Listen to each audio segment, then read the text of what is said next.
Bienvenue dans Balance ta vie, le podcast de deux psys pétillantes dans lequel on vous partage nos déséquilibres du moment, nos réflexions et nos actions.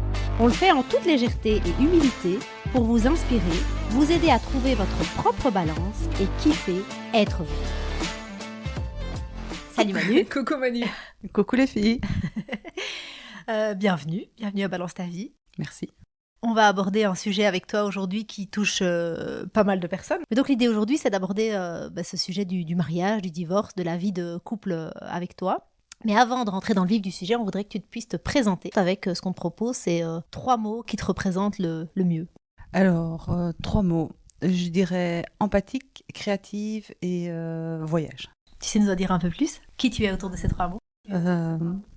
Empathique parce que je pense que la relation aux autres, le contact avec les autres est vraiment très très importante pour moi. Le voyage parce que j'adore ça, parce que ça fait grandir, ça fait découvrir des choses, ça permet d'évoluer, de voir la vie différemment.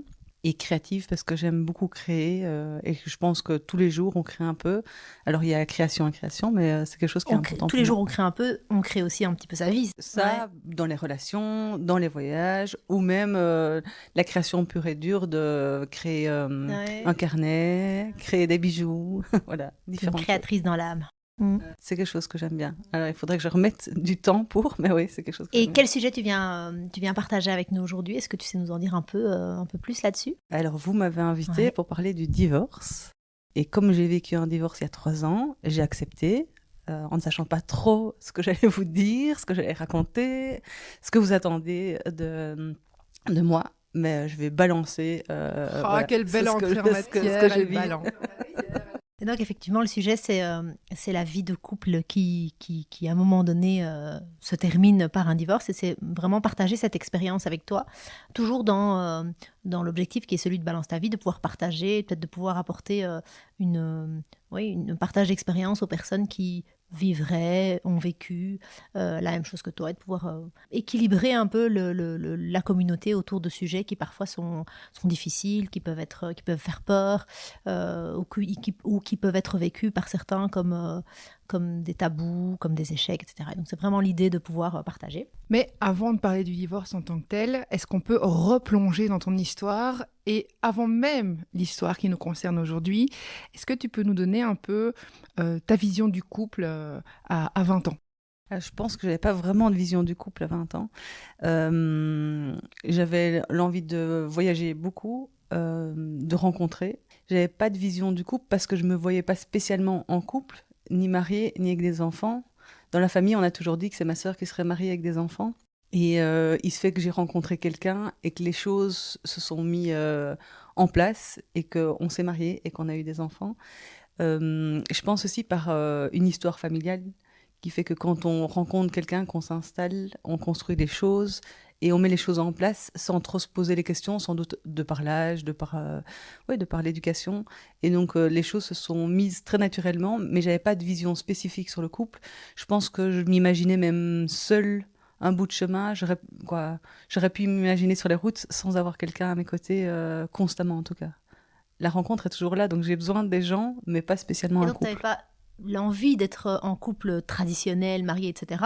Mais c'était pas non plus un interdit, c'était pas un truc que tu voulais pas, quoi. Non, c'était pas rédhibitoire, mais il y avait quelque chose où, vu ce que je programmais comme voyage et comme position dans géographique, c'était compliqué d'imaginer d'installer quelque chose sur du long terme. Et donc ça ne m'était pas venu à l'idée que ça pourrait se mettre, mais c'était pas non plus, je ne voudrais jamais ni me marier, ni avoir des enfants. Oui, tu cherchais pas l'homme de ta vie mais t'étais pas non plus en mode stand-alone, c'est ça. T'étais ouverte. Non, clairement. Et la vie a décidé de mettre quelqu'un sur ton chemin. Voilà.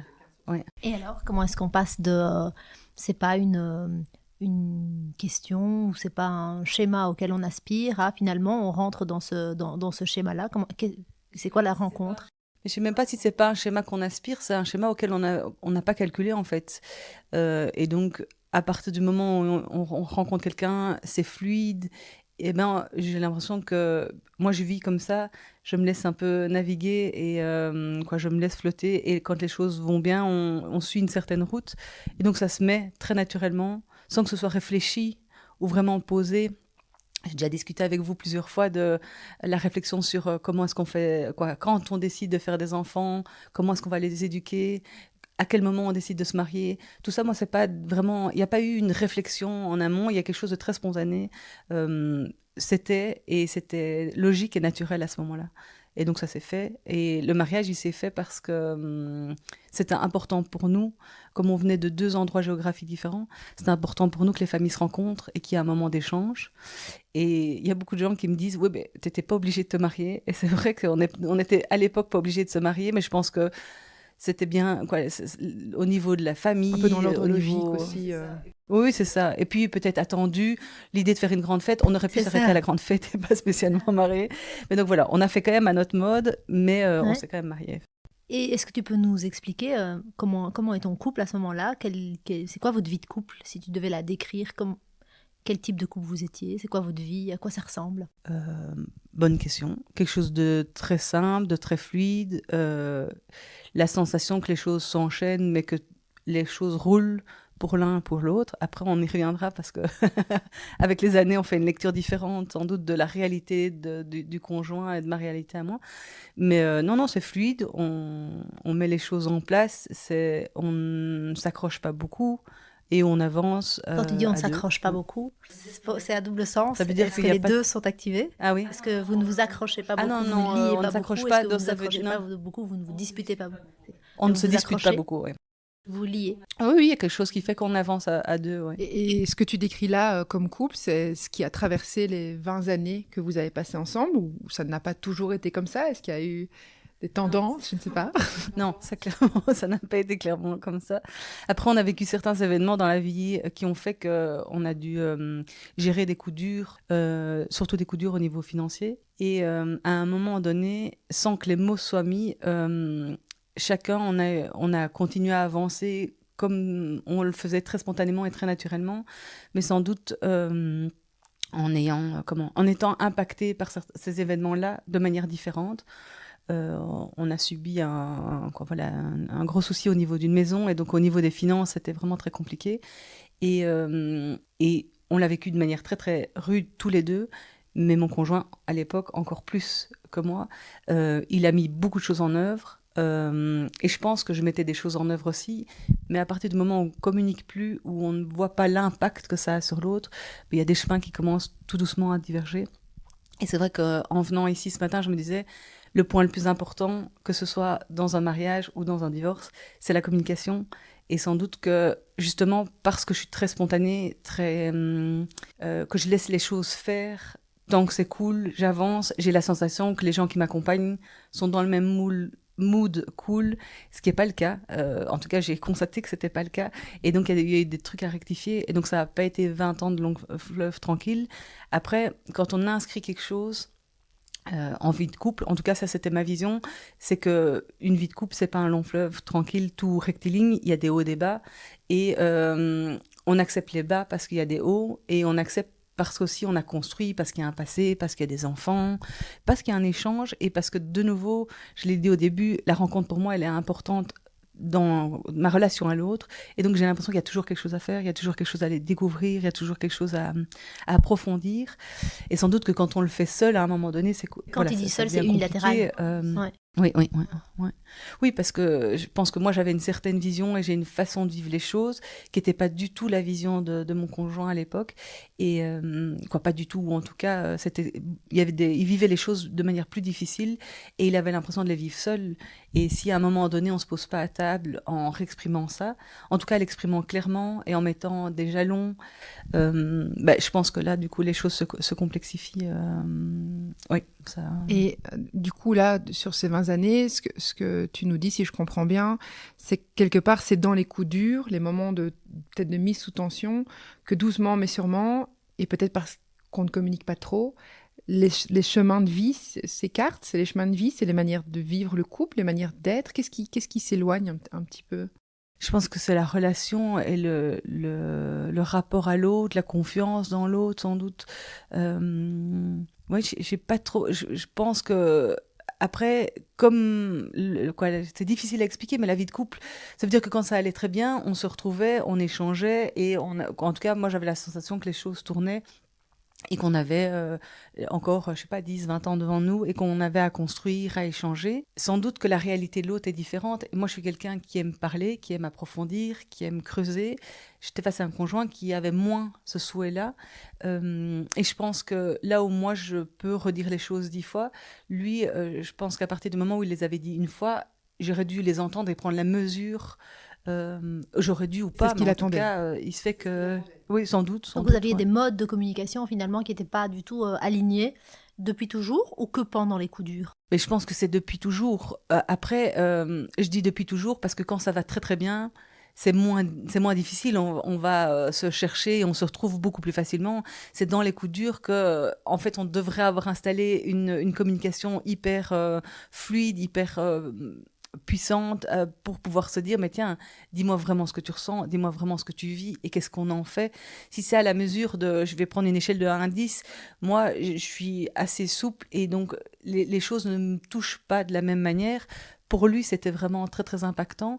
Et donc, quand il me le disait, je le prenais À un ta peu, sauce. sans doute, avec mon image, avec ma vision, là où j'aurais peut-être dû prendre plus sa vision à lui. Et si on avait mis une échelle, quelque chose de clair, ben, j'aurais pu dire, ben là, c'est sonnette d'alarme, quoi, en fait. Là, sans doute que s'il m'écoute, il va dire il a tiré cette sonnette d'alarme.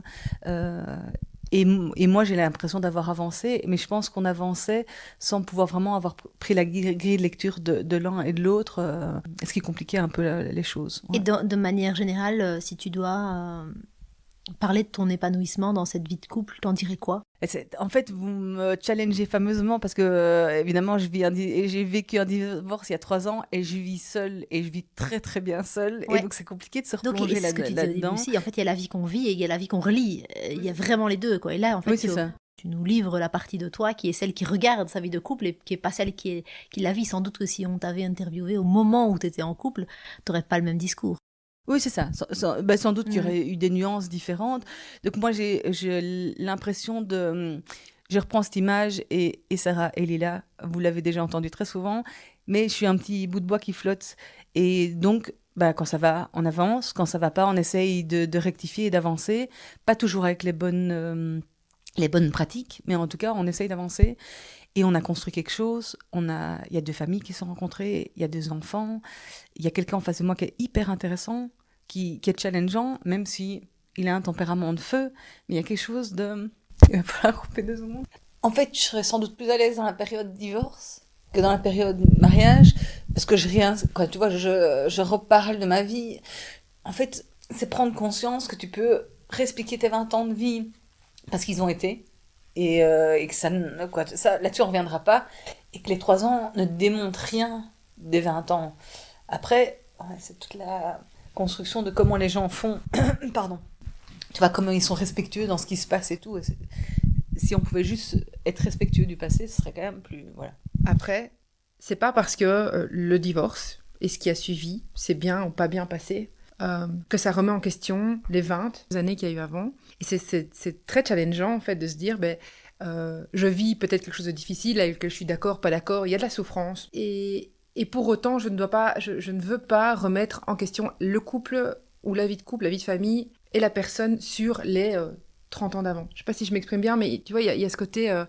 Enfin oui, c'est duel, en fait, de dire, en plus, si je renie ça, je renie en fait un morceau important de ma vie dans lequel j'étais présente, actrice, et dans lequel il y a eu plein de bonnes choses. Et je pense que quand il y a une famille, il y a 2 enfants, ça reste un merveilleux cadeau qui est né de cette famille. Et je ne le renie pas, c'est juste que c'est compliqué dans ce que dans ce que je viens de vivre, de revenir là-dessus et de ne pas le lire avec avec d'autres lunettes, quoi. Ça travaille, en fait. Ouais, je m'étais pas posé la question avant, et l'idée de ne blesser personne, ni de réinscrire, parce que en fait, là aujourd'hui, vous avez ma vision du truc.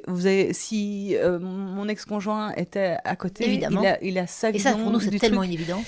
Et donc, l'idée, c'est de ne blesser personne, de s'assurer que les choses, qu'on puisse prendre conscience que c'est mon ressenti, avec une lecture de 25 ans en arrière, oui, et de prendre vraiment conscience que justement, tout le parcours du mariage, et de la vie en général, je pense que c'est savoir lire qui on est soi, Et ne pas oublier que de l'autre côté, même, ben, il n'y a pas la même grille de lecture, il n'y a pas le même... et ça, je pense qu'on l'oublie au fur et à mesure du temps, parce qu'il y a une charge mentale de la vie de tous les jours, avec des enfants, avec un boulot, et avec une pression financière, parce que je pense que ça a vraiment mis un impact très très fort sur notre couple à l'époque. Euh, pour lui, c'était quelque chose de très important. Alors, je ne vais pas dire que c'était pas important pour moi, mais en tout cas, c'était beaucoup moins impactant. Et j'ai pas pris la mesure de son image. Tantôt, vous m'avez demandé comment j'imaginais en couple. Je pense que je m'imagine pas. C'est très difficile pour moi si vous aviez la question de et dans 5 ans, tu te penses où? Je pourrais pas répondre à ça. Comme à 20 ans, je pouvais pas dire est-ce que je serais mariée ou avec des enfants. Lui, par contre, il avait des attentes au niveau de la réalisation personnelle et matérielle beaucoup plus importantes.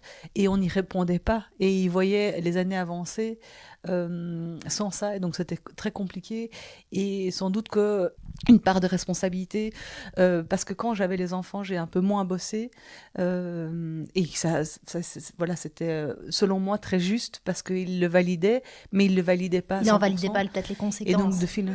Oui, c'est ça, sans doute. Et parce que quelqu'un d'attentif qui voulait effectivement laisser sa compagne faire sa vie, mais in fine se rendre compte qu'au bout du compte, c'était pas ce que lui souhaitait, ou en tout cas, ça ne pouvait pas répondre à ses objectifs. Moi, ce que j'entends dans ce que tu dis, c'est que lui, comme toi et comme probablement la plupart des gens, on peut être pris entre ce qu'on aurait envie, ce qu'on voudrait donner, ce qu'on voudrait transmettre, et puis nos besoins, nos peurs, nos besoins et nos peurs, en fait. Rien que ça vient parfois changer la donne de ce qu'on mentalise, de ce qu'on voudrait offrir à l'autre. Et ça se calcule pas, ça se vit et chacun deal avec. Et quand on deal seul, c'est déjà pas facile. Mais alors quand il faut dealer à deux... Ouais. Mais je pense que s'il y a un conseil à donner, ce serait ça, c'est de pouvoir effectivement ne pas oublier qui on est, parce que quand on est dans la rencontre, on a tendance, en tout cas moi je sais que je fais beaucoup ça, à m'adapter, à essayer de coller à ce qui est attendu. Alors avec l'âge avançant, je le fais de moins en moins, mais il y a quelque chose de cet ordre-là. Et donc je pense qu'on dit dans un couple, il faut faire des concessions, mais pas des concessions à mesure de ses besoins et de ce qui est important. Et quand on a 24, 25 ans, on a un peu... on est jeune, on a envie de se lancer, tout semble très simple, et on en oublie qu'à certains moments, il peut y avoir des deuils, des difficultés, et si on ne prend pas cette mesure-là et qu'on ne le transmet pas à l'autre, qu'on n'a pas cette transparence, c'est difficile d'avancer sur le long terme. Et puis après, je pense aussi que très naturellement, on ne n'évolue pas de la même manière l'un et l'autre, et que des chemins peuvent se séparer. C'est pour ça que finalement, le divorce, alors je ne dis pas que ça a été un moment de joie ou de fête, mais je ne le vis vraiment pas comme un échec, parce que ça m'a ouvert d'autres portes, en fait. Ça m'a permis de me questionner sur certaines choses et d'ajuster mes curseurs, et peut-être justement de regarder quels étaient mes réels besoins de moi à moi, en fait. Ouais. Et là, tu parles de ce divorce, mais avant ça, avant d'arriver au divorce et à la manière dont tu le vis, qu'est-ce qui mène au divorce? Qu'est-ce qui fait? Je veux dire, on passe pas de ce que tu expliques, c'est deux personnes qui sont finalement différentes, avec des modes de fonctionnement, des modes de projection différents, des attentes différentes. Et des attentes différentes. Différentes, des modes de communication différentes, mais qui fonctionnent ensemble, qui construisent, qui ont des coups bas et des périodes de bonheur, qui construisent une famille. On passe pas de ça à un jour on décide de divorcer. Comment ça s'installe? Comment ça arrive? Bonne question. Je pense qu'en fait, en tout cas dans notre cas de figure, ça s'est construit, si autant on peut construire un divorce, j'en sais rien, mais en tout cas c'est au fur et à mesure. Ça veut dire que le manque de communication ou le manque de compréhension de l'autre, ou de la difficulté, en tout cas du degré de difficulté qui s'accumulait, a fait que je pense que au début c'est difficile, on s'accroche, donc on s'engueule une fois pour être clair. Et voilà, on passe à autre chose, on s'engueule une deuxième fois, et ça vient à chaque fois entailler un tout petit peu plus le lien chez l'un ou chez l'autre, le lien, la confiance, peut-être l'amour, la relation. sans doute encore plus chez mon conjoint que chez moi, dans le sens où ça l'impactait très très fort. Et à un moment donné, sa coupe à lui a été pleine. Là où moi, je pense que j'ai une coupe très très large. Et quelque part, c'était peut-être pas juste, hein, ni vis-à-vis de moi, ni vis-à-vis de lui. Mais donc, sa coupe à lui a été pleine. Et c'est quelqu'un de très radical. Et du jour au lendemain, il a coupé le lien. Et il n'y a pas eu de... Là où moi, j'aurais pu proposer des solutions, des alternatives on va mettre une tierce personne, un médiateur, un psy, on peut essayer de réajuster les choses. Je pense que lui était vraiment usé de toute l'énergie qu'il avait dû mettre dans ce qui supposait mon incompréhension, alors que moi je suis de nature plutôt positive et optimiste, et donc tout échec ou toute difficulté va être très vite transformée, en tout cas utilisée pour avancer, parce que ça fait partie de la vie et que je m'arrête pas là-dessus, et que je pense que les entailles étaient plus grandes chez lui, et donc que sa coupe s'est remplie plus vite. Alors j'ai une grande coupe, j'en sais rien, mais en tout cas sa coupe à lui s'est remplie, et ça a été la goutte de trop, et je sais même pas quelle était la goutte de trop. Alors mais donc t'es pas à l'initiative d'un moment donné du divorce? Non. C'est plutôt quelque chose qu'on t'impose, alors que ton conjoint t'impose à ce moment-là. Comment est-ce que tu l'apprends? C'est quoi comment est-ce qu'on annonce à quelqu'un qu'on décide de rompre 20 ans de vie commune? Alors, je pense que c'est très compliqué. Après, quand on connaît quelqu'un depuis 20 ans, on perçoit certains signes, déjà depuis quelques semaines, quelques mois, une prise de distance, une position qui diffère un tout petit peu, peut-être une attention différente, une proximité différente, des mots qui sont plus là. Vraiment une attention, et c'était assez subtil, mais voilà, quand on vit pendant 20 ans avec quelqu'un, on perçoit le changement, on allume quand on essaye d'appuyer sur certains boutons qui ne s'enclenchent pas, ou en tout cas qui ne prend pas. Tu dis, tu vois des choses, tu vois quoi concrètement si quelqu'un est dans la situation? À quoi est-ce qu'il peut percevoir que l'autre en fait est en train de déserter la relation? Mais c'est hyper subtil en fait, c'est difficile à définir, parce que c'est un regard qui est différent, c'est une main qui se pose plus dans la tienne, c'est différentes choses. Et que c'est difficile à voir quels sont les signes, mais oui, peut-être chercher un regard qu'on chope plus, une main qui n'est plus prise, une attention ou un échange qui n'a plus lieu. Une tierce personne qui rentre dans nos vies à un moment donné où je me questionne sur certaines choses, il se défend très très fort sur le fait qu'il n'y a rien. Et au fur et à mesure, les semaines et les mois passent, et à un moment donné, je le confronte, parce que je pense que ça a été très difficile pour lui de prendre l'initiative de couper. Ça veut dire que je vais le chercher et je lui demande de s'exprimer sur avec l'autre sur ce personne qui t'arrive dans votre vie. De lui à lui d'abord, de lui à nous, et de lui à l'autre personne. Donc, en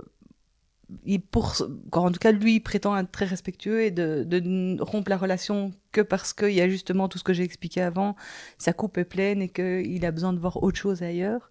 Après, je pense qu'effectivement, ça s'enclenche aussi à ce moment-là. En tout cas, c'est plus facile pour lui à ce moment-là de l'enclencher, parce qu'il y a une tierce personne. Mais j'ai vraiment, vraiment du mal avec l'idée de dire les mecs tous pareils. Là, moi, je vis de l'histoire, et c'est comme ça que je la lis, en tout cas pour moi. J'aimerais croire qu'on soit une femme ou un homme, on puisse quitter une relation juste de soi à soi pour se respecter. Voilà, j'ai la naïveté, en tout cas. Il n'est pas parti pour une autre, c'est ça que tu es en train de dire. Non, que de manière générale. Non, lui, je pense que c'est le cumul de la coupe pleine et la rencontre d'une tierce personne qui fait qu'à ce moment-là, c'est plus facile pour lui de se dire je vais quitter, en tout cas, je vais rompre. Mais de manière générale, j'ai du mal, même si j'entends des histoires qui sont pas confortables et qui sont pas cool, j'ai du mal à dire qu'il y a quelque chose de blanc ou de noir d'un côté, ou que qu'un homme doit d'office avoir quelqu'un pour quitter. Mais ça, c'est ma vision, sans doute peut-être un peu naïve. C'est ce qu'on peut espérer. Après, je pense... oui, vraiment, je le souhaite. Et j'ai tendance aussi à croire que quand on se met dans la position de l'autre, que ce soit de mon ex-conjoint sa lecture serait pas pareille, il nuancerait sans doute les choses différemment. Et dans une séparation, quand on entend la version de l'un et la version de l'autre, c'est de nouveau Bien avec nos entendu, lunettes, comme avec tout. ce qu'on vit, avec ce qui... et je pense que... Alors, comme toujours, ça nous paraît évident parce qu'avec nos casquettes de psy, ça nous paraît être des fondamentaux. Mais moi, je trouve que c'est vraiment très positif de pouvoir avoir cette vision-là, tu vois, donc pas blanc, pas noir, et de se dire chacun a son écho de la situation, chacun a son point de vue, ses raisons, son vécu. Après, est-ce qu'on est OK, pas OK, est-ce qu'on aurait fait les choses différemment ou pas? Ça, c'est un autre sujet. Mais effectivement, dans une même histoire, il y a plein de façons de l'apercevoir. Et là, c'est comment toi, tu l'as vécu que tu nous partages ici. Oui, clairement. Et c'est déjà tellement difficile, et je l'ai dit avant, de s'aligner sur la grille de lecture de l'autre, que quand il y a une séparation, tout d'un coup, on n'a même plus accès à la grille de l'autre, et il y a des suppositions, il y a des interprétations, et tant d'un côté que de l'autre.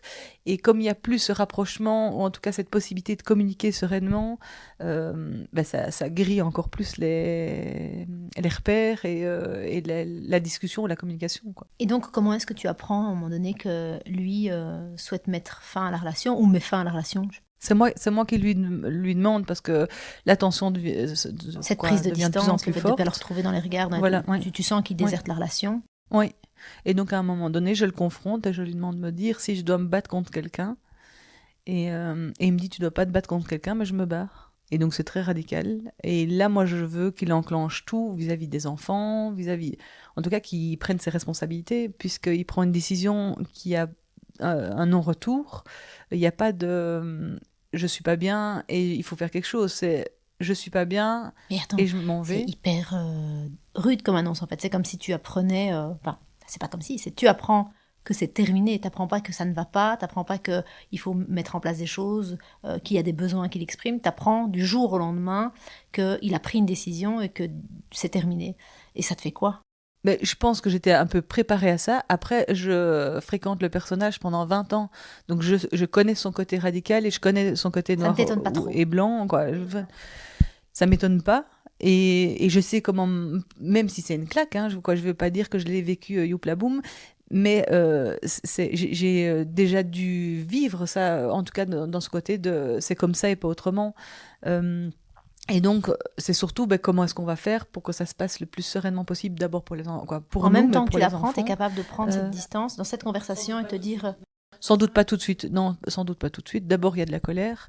J'essaye d'exprimer de la colère parce que ça, c'est un sentiment que je connaissais pas, que je découvre à 40 ans passés.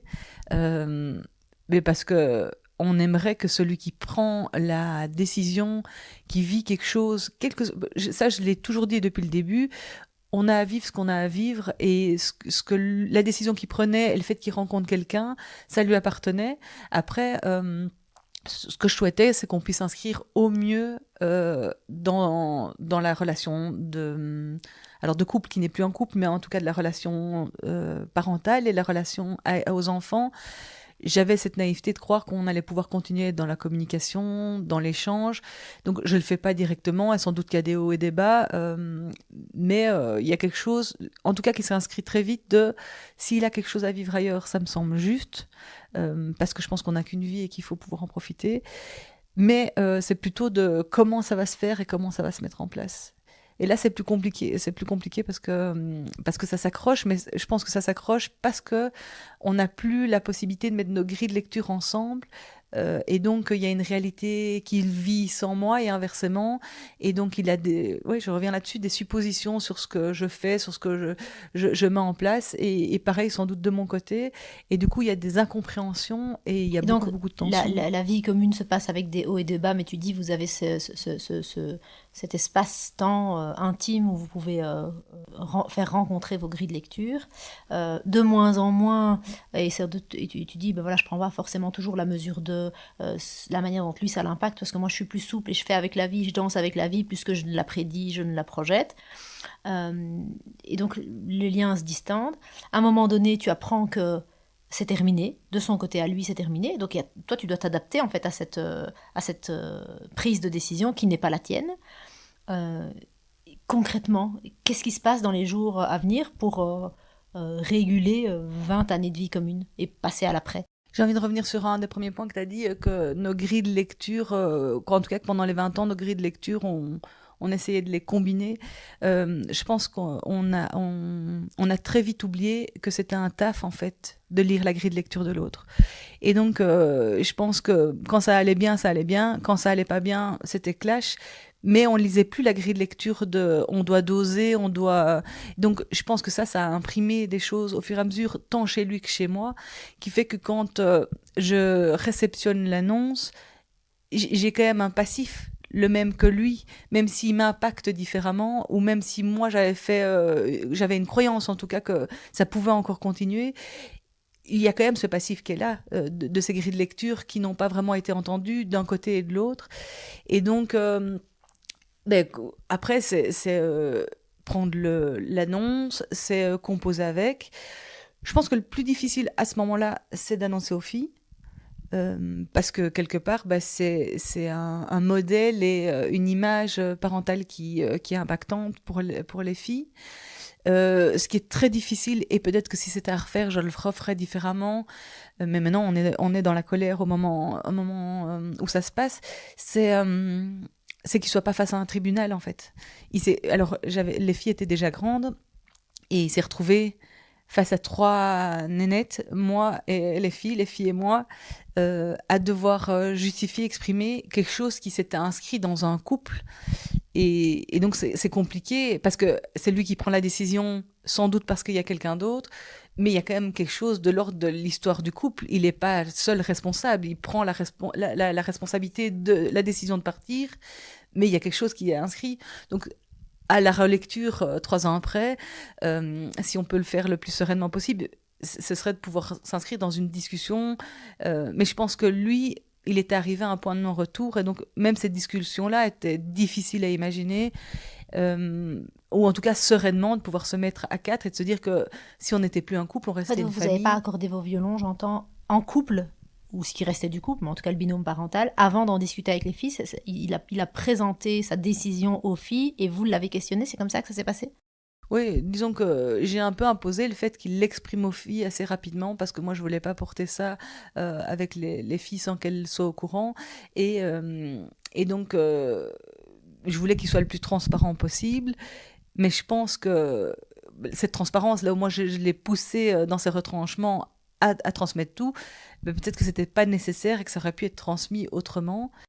Après Manu, là, ce que j'entends, c'est que tu lis 3 ans après, Oui, avec après coup, avec toute ta clairement. nuance et tout ton recul, la situation 3 ans auparavant. Mais comme tu l'as également évoqué, à ce moment-là, il y a la colère. Et tu as aussi dit, j'ai composé. Donc, tu composes avec ce que tu as à ce moment-là. Et justement, pour rebondir là-dessus, comment est-ce qu'on compose? Qu'est-ce qui se passe pour que, pour que ça fonctionne pour toi enfin, comment tu composes, en fait? C'est la même question, mais je pense aux ressources que tu as. Est-ce que tu as du soutien? Est-ce qu'il y a des choses qui font que ça a pu... t'as pu traverser ça d'une manière plus ou moins sereine? Comment toi, de toi à toi, tu composes avec tout ça? Mais c'est vraiment de la composition, hein, parce que c'est d'inattendu, c'est un même toit, c'est des enfants, c'est 2 familles, c'est des potes, c'est toute une réalité qui doit être qui doit être un peu bousculée. Entourée, je suis hyper bien entourée, et donc très soutenue. J'ai la meilleure position dans ce qui se passe. Même si c'est pas voulu, il se fait que je suis soutenue par tout le monde. Ce qui est un peu moins son cas, puisque c'est lui qui annonce, et d'ailleurs ça l'a mis très, très en colère à l'époque, parce que c'est lui qui prend la décision, et que comme dans sa vision à lui, il prenait une décision qui était latente depuis X temps, c'est compliqué à vivre. Mais donc ça veut dire que moi, j'étais super bien soutenue. Après, c'est comment est-ce que... qui reste dans la maison, qui s'en va, comment est-ce qu'on fait pendant la période intermédiaire avant que l'un ou l'autre retrouve un logement. De nouveau, dans ma souplesse... je pense avoir accepté des choses qui sont peut-être difficiles à imaginer. En tout cas, j'ai entendu des gens me dire mais comment ça se fait que tu acceptes qu'ils dorment encore à la maison. Moi, mon souhait, c'était que ce soit le plus confortable, même en colère et même de vivre quelque chose de difficile, c'était que ce soit le plus confortable possible, le plus respectueux possible. Après, il se trouve un logement pour pouvoir accueillir les filles. Et moi, je reste dans le logement qu'on a. Après, c'est comment est-ce qu'on gère au niveau finance, comment est-ce qu'on s'en sort tout d'un coup avec un seul salaire. Et puis, je n'occupe pas à réfléchir aux étapes, mais après, c'est sans doute prendre contact avec un notaire ou un avocat. L'idée, c'est qu'on voulait ne pas dépenser d'argent et de nouveau essayer de le faire le plus sereinement possible, donc avec un notaire. Mais un notaire ne se positionne pas, ne va pas prendre position pour ou ne va pas défendre les choses. Il va donner une certaine grille tarifaire, une grille, un canevas en tout cas remplir. C'est très compliqué parce que alors on parle divorce, relations et sentiments, mais là on parle finances. Et là, ça devient encore plus clash parce que en fait, l'autre, quel qu'il soit, que ce soit moi ou mon ex-conjoint, a la sensation d'être grugé. Ça se joue sur des détails, mais qu'est-ce que tu gardes? Toi, t'as ça et moi, j'ai ça. C'est pas juste. Parce que sans doute que dans sa vision, prendre une décision qui aurait dû être prise par les deux, il la sentait comme une décision très très juste. Oui, et oui, vraiment, oui, ce qui n'était pas le cas. Après, on vient avec le passé, et alors on va rechercher ce qui a été donné, ce qui a été. Et comme on était mariés sur la communauté de biens et qu'on n'a jamais été très attentifs à qui, quoi, qu'est-ce, après, il y a des choses qui reviennent sur le tapis. Ça, c'est des discussions qui sont vraiment inconfortables. Pour moi, il fallait que ça se fasse très vite. Et quand on prend des intervenants comme un avocat... À un moment donné, tu dis le notaire il se positionne pas, donc du coup, c'est pour ça que vous faites appel à un avocat à un moment. Non, ça veut dire que le notaire se positionne pas là où moi j'avais besoin quand même d'être soutenue, qu'on me soutienne, tant au niveau des démarches administratives et financières que au niveau émotif, émotionnel. Et la notaire le fait pas du tout, donc je vais questionner un avocat. Mais vraiment dans l'idée c'était pas dans l'idée d'avancer, mais c'était dans l'idée d'être juste dans ce qui était demandé, dans ce que je pouvais demander. Il faut savoir que les avocats, j'ai vu encore l'expérience avec une amie, pour l'instant, les avocats, ils vont demander au plus haut pour essayer de récupérer au plus juste. Mais demander au plus haut, c'est juste remettre de l'huile sur le feu.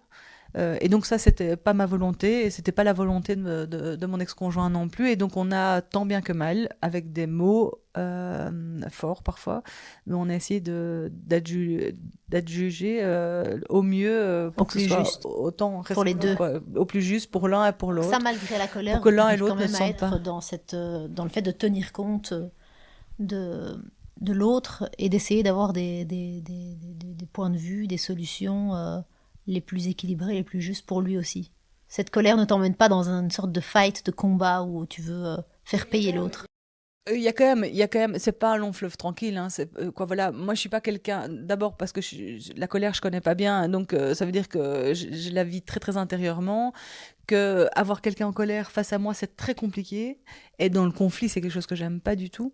Donc j'essaie que ce soit le plus confortable possible, mais ça l'est pas. Il y a quand même des mots qui sont durs, il y a quand même des finances qu'on lâche à un moment donné, d'un côté et de l'autre. Je pense que il y a une décision de, ok, alors on va faire au plus simple.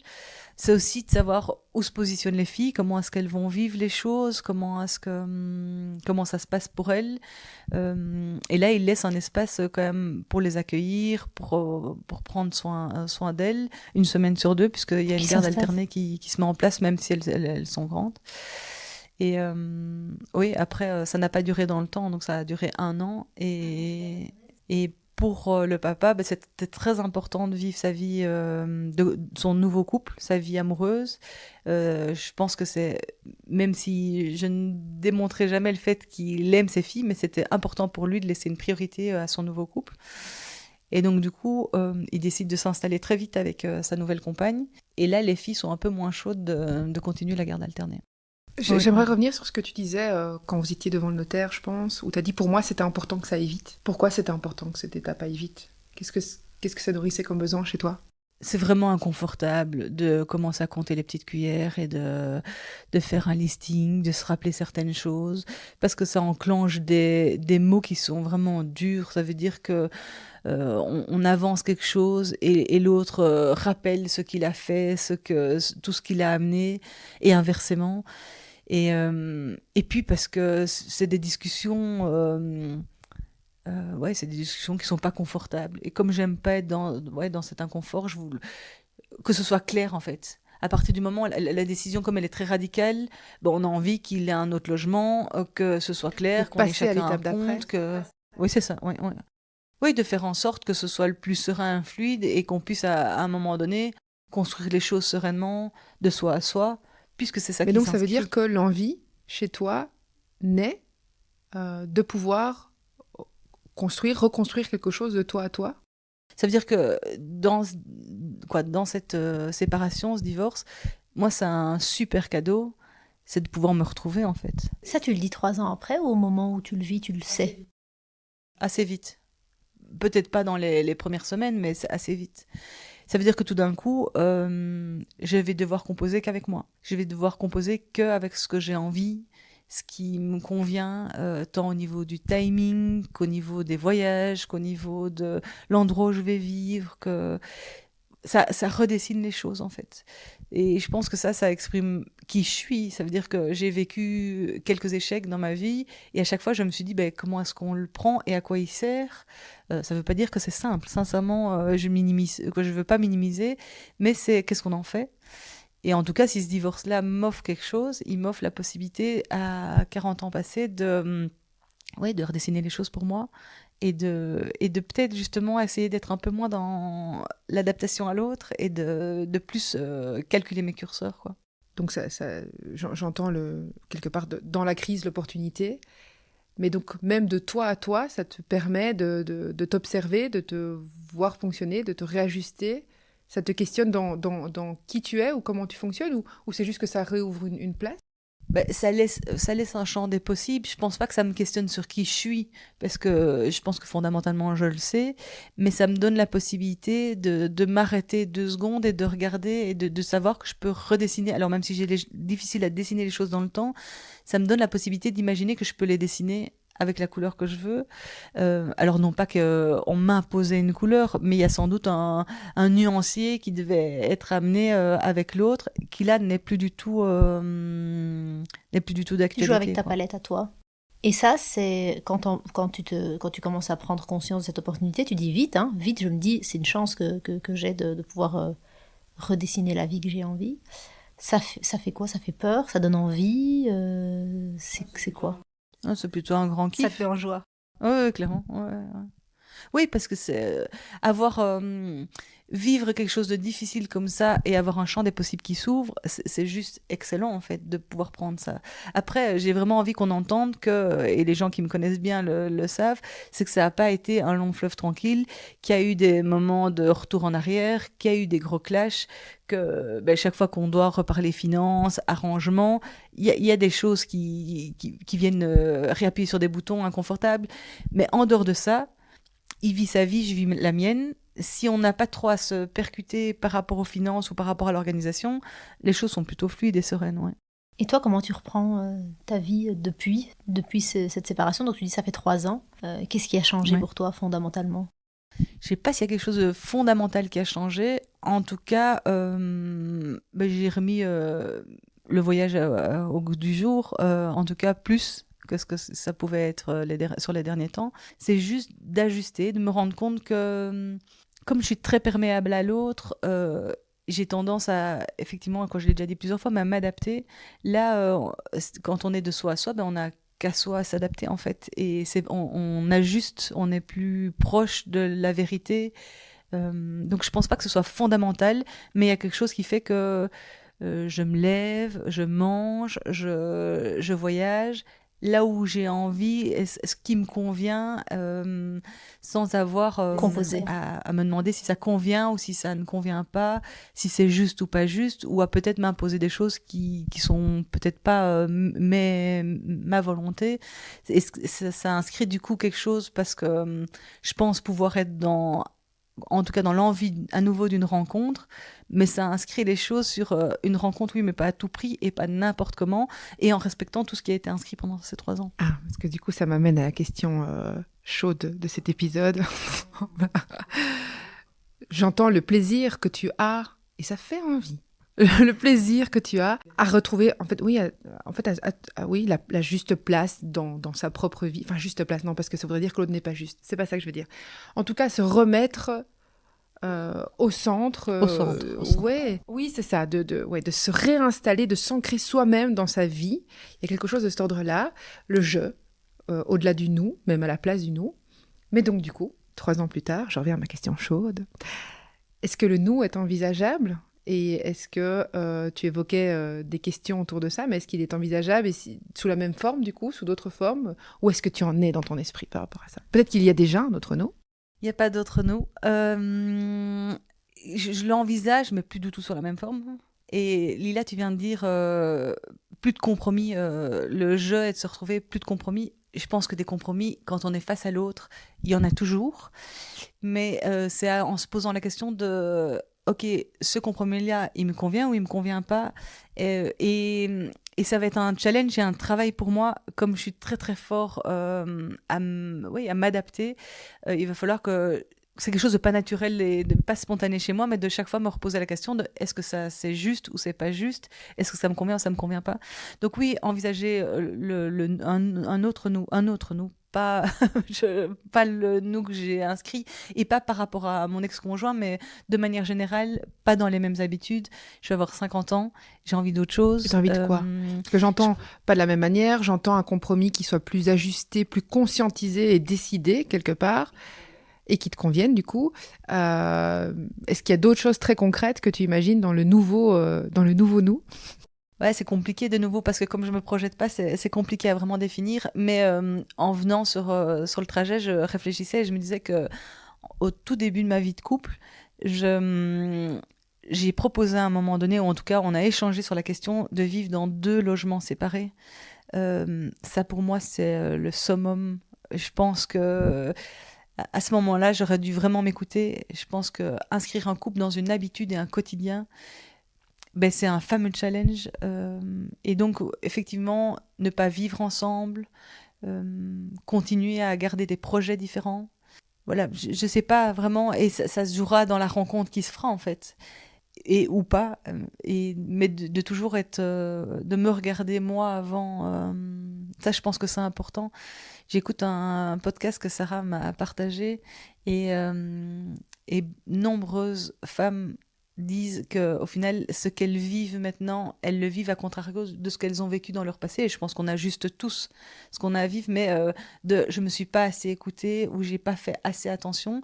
Alors je sais pas si je me suis pas assez écoutée parce que j'ai quand même fait des choses. Hein. J'étais très libre et dans mon couple, les choses étaient très cool, mais de s'ajuster, de toujours se demander. Vraiment, est-ce que ça c'est OK pour moi, et de pouvoir questionner l'autre là-dessus, ce qu'on n'a sans doute pas assez fait. Donc rester chacun chez soi, avoir 2 vies deux vies différentes, dans le sens où on ne vit pas vraiment dans le même environnement, pour éviter d'être dans une routine ensemble, et continuer de se poser la question, est-ce que ce que je compose me convient ou pas, ce avec quoi je compose me convient ou pas, dans les 2 sens. Exact. Oui, parce que je pense que c'est hyper important de se poser la question de soi à soi, mais et vous êtes des bons profs pour ça. Je pense à une autre amie qui est très très forte là-dedans aussi, de challenger sur mais est-ce que ça te convient vraiment? Est-ce que tu me le dis? Est-ce que tu peux transmettre les mots ou traduire les mots pour que je sois sûre d'avoir compris ce que tu vis? Toutes les deux, vous le faites beaucoup, et voilà, je suis entourée de personnes qui font ce genre de démarche, et ça, je pense que c'est important de ne pas surfer sur la vague de il ou elle a dit ça, et donc j'avance dans cette lignée-là, parce qu'un mot, un sentiment ou un ressenti n'est pas toujours compris ou perçu de la bonne manière de l'autre côté. Ouais. Et alors, peut-être, j'entends que le nous est possible, et voilà, tu as expliqué comment est-ce qu'il, dans ton imaginaire aujourd'hui, il le serait, tout en disant bien, mais au final, il y aurait une autre personne ou pas. Mais s'il y en a une, elle serait aussi dans l'équation et dans la réflexion. Ouais. Mais est-ce que ta confiance dans le couple a été entamée par toute cette histoire ? Ou est-ce qu'au contraire, tu gardes la même confiance ? Non, pas du tout.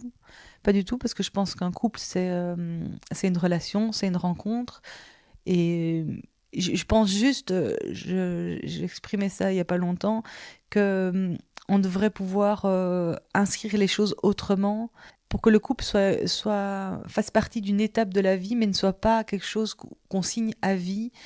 Je pense qu'on se ment un peu sur le fait que c'est rectiligne et que quand on s'engage, on va s'engager. Et je pense que de pouvoir désamorcer ça un tout petit peu permettrait sans doute que la rupture se fasse différemment, qu'on puisse amorcer ça différemment pour le couple en tant que tel, pour les enfants. En tout cas, c'est vraiment un espoir que j'ai de pouvoir se dire que si on arrivait à s'exprimer, si on arrivait juste à se dire on arrive à la fin et il y a d'autres choses à inscrire et on va les inscrire différemment.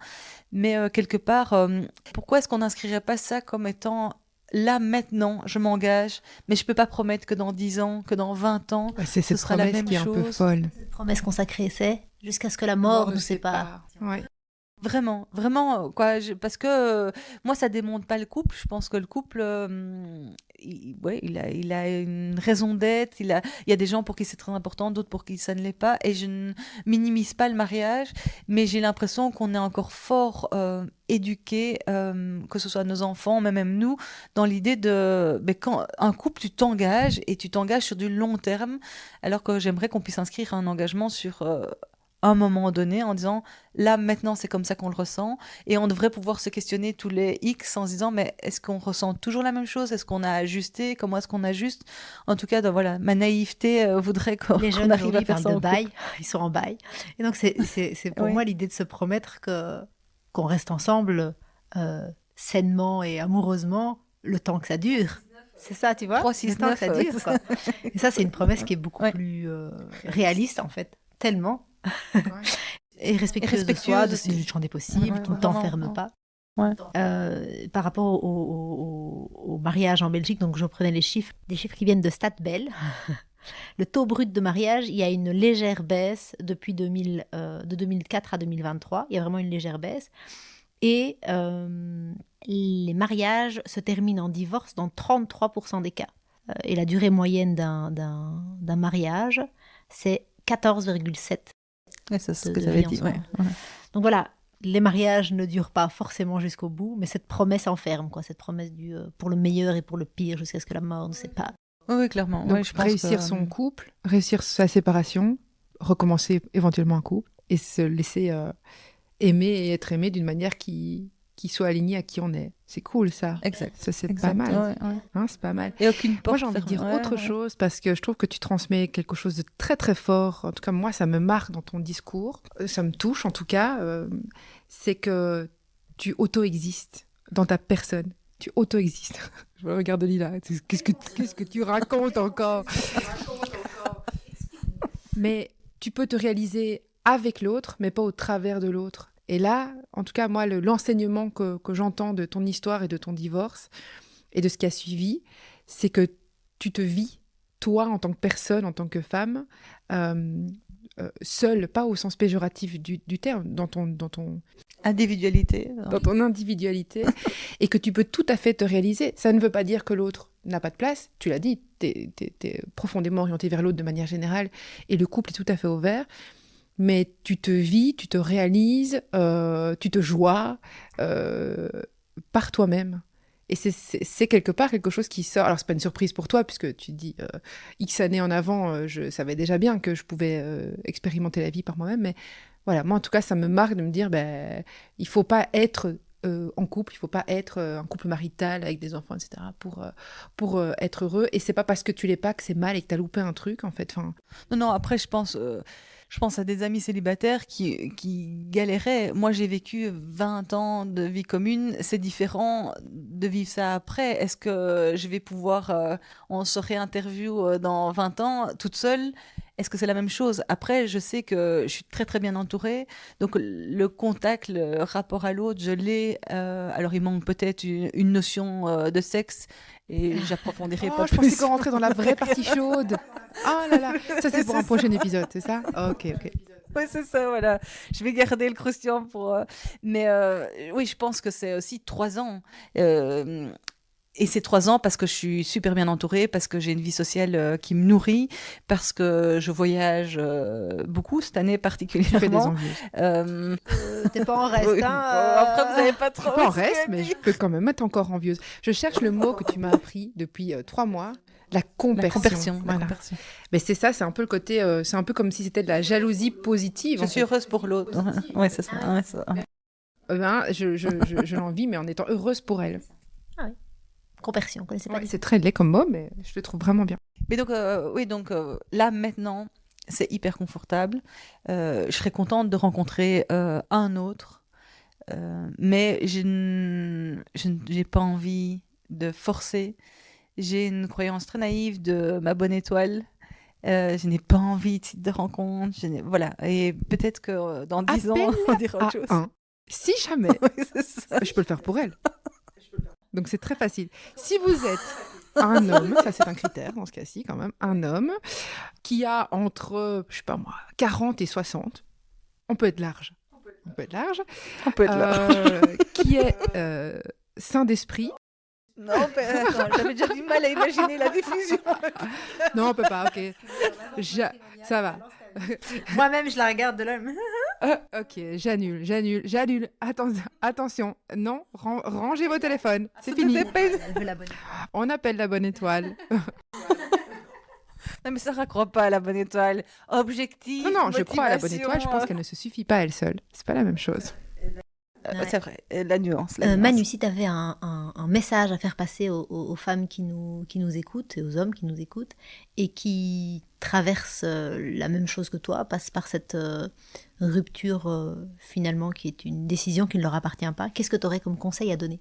Après, on est tous différents dans la manière de le vivre, mais comme chaque échec, en tout cas, l'échec, c'est pas un beau mot, mais j'ai tendance à vouloir le voir dans pourquoi est-ce qu'il arrive, qu'est-ce qu'il dit de moi et de ce que je vis, et qu'est-ce que je décide d'en faire. Alors, bien sûr qu'on peut pas se le dire au moment où ça arrive, parce que sans doute qu'on vit un drame, qu'il y a de la tristesse, de la colère, des émotions, mais j'ai vraiment envie j'inviterais les gens à pouvoir se dire, mais en fait, quelle que soit la situation qu'on vit, qu'est-ce qu'on va en faire et qu'est-ce qu'elle peut apporter.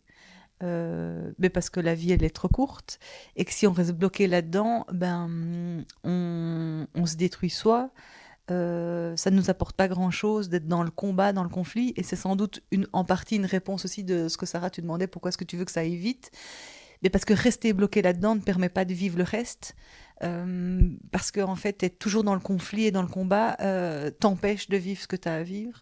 Alors je pense qu'il faut quand même laisser du temps, là où moi j'ai peut-être été trop vite sur certaines étapes, les émotions en disent long, les émotions du début en disent long, mais je pense que oui, c'est comme ça que moi je vis le truc, c'est que s'il y a quelque chose qui arrive, c'est pourquoi ça arrive, qu'est-ce qu'on décide d'en faire, et est-ce qu'il n'y a pas moyen de voir le positif qu'on récupère. Alors je me doute que pour certains c'est difficile, des gens qui ont l'image de la famille à tout prix, les gens qui ne se voient pas seuls, je peux imaginer que ce soit chaud, mais c'est toujours la manière dont on décide de le redessiner et de voir quels sont nos intérêts ou qu'est-ce qu'on arrive à reconstruire différemment. Oui. Après, je pense que malheureusement ou heureusement, en tout cas heureusement pour moi, j'entends peu de gens qui le vivent de cette manière-là.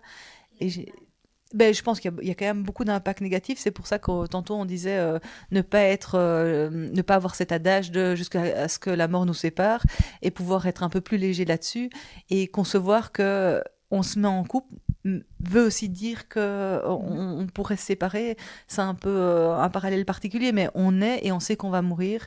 J'ai l'impression qu'un couple, ça veut pas dire que ça doit s'arrêter, mais on doit avoir dans l'idée que ça pourrait s'arrêter, et que mais ça c'est l'histoire de la société aussi, mais qu'on n'est pas l'un contre l'autre en fait, que l'un a sa réalité, ses émotions, et que l'autre aussi, et pouvoir être dans l'écoute de ça. Après, évidemment, quand on est dans la colère et dans des émotions fortes, c'est toujours compliqué d'aller voir ce qui se passe de l'autre côté. Mais je pense que si on pouvait traduire ce qui se passe chez l'autre et de se dire, ok, il vit ça, donc c'est normal qu'il renvoie ça, et inversement, elle vit ça, et donc c'est normal que...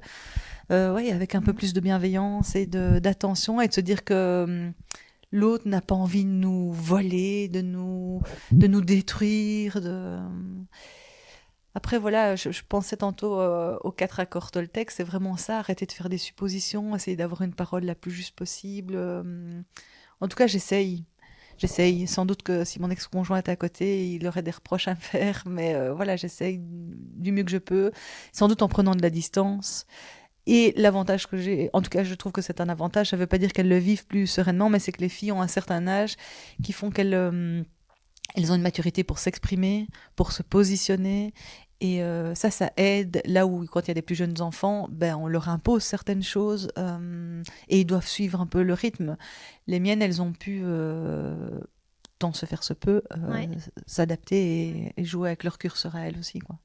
Est-ce que tu as quelque chose que tu voudrais ajouter pour clôturer cet épisode, quelque chose que tu n'as pas dit, que tu aimerais partager? Non, comme ça, on a dit, en tout cas, des choses qui me semblaient importantes. Ouais. Non, je pense que c'était particulier de revenir sur une histoire de vie. Quand on est séparés, on ne la calcule plus, cette histoire de vie. Alors, il y a bien des souvenirs qui nous reviennent de temps en temps. Il y a des lieux qui sont plus parlants que d'autres. Il y a des événements, il y a des échanges. Mais on ne la vit plus en tant que telle. Donc, c'est un peu compliqué de revenir sur les 20 ans qui se sont passés, qui ont été là, que je démonte pas, qui font qui je suis et qui font que j'ai 2 grandes filles. Voilà, donc, c'est vraiment important. Et puis après, des étapes qui, quand on est dans le vif du sujet, quoi, dans le divorce, ben, c'est très trash. C'est compliqué, c'est confrontant, c'est challengeant.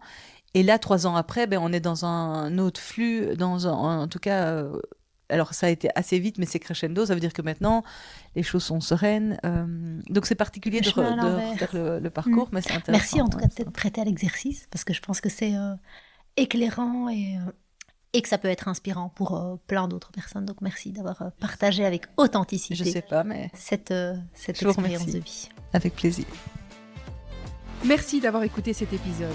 On a à cœur qu'il vous ait inspiré. Si c'est le cas, pensez à le partager autour de vous, à déposer vos étoiles et à vous abonner pour ne rien manquer. On se retrouve la semaine prochaine avec un nouvel épisode et d'ici là, sur Instagram et YouTube. À bientôt!